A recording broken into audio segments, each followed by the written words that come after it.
بسم الله الرحمن الرحيم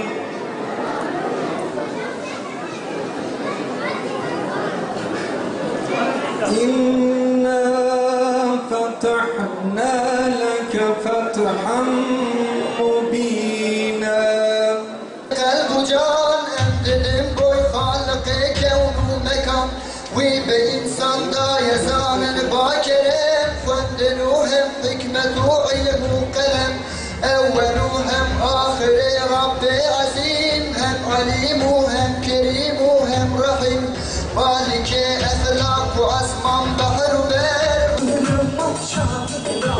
hasretin uğradığında şu zulüm aşağıda hasretin uğradığında aşkınla kavrulmuşuz yolunda yüzü yolunda aşkınla kavrulmuş La ilahe illallah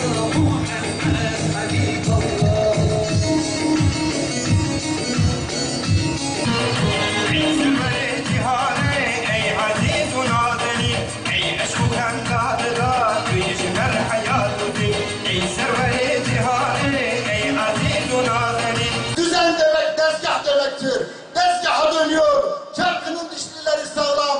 Buna bir şey olsun istemiyor. İşte tam da bu noktada birileri müdahale ediyor.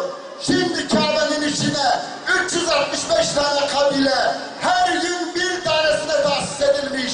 Bunlar kendi putlarını ziyarete geliyorlar. Gelirlerken yanlarında ne getiriyorlar arkadaşlar? Hediyeler getiriyorlar. Altınlar getiriyorlar. Gümüşler getiriyorlar. Yiyecekler getiriyorlar. يرك عن ولاة كافرك هذه الولاة قوي يعني أنا الله جل جلاله ذكر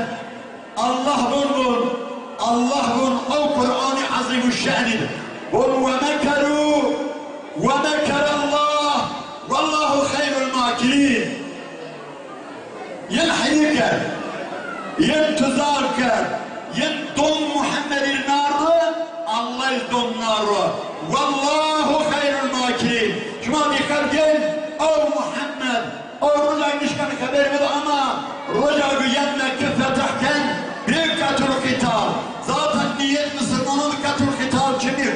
Eminli ve Resulullah sallallahu aleyhi ve sellem endek harbun şu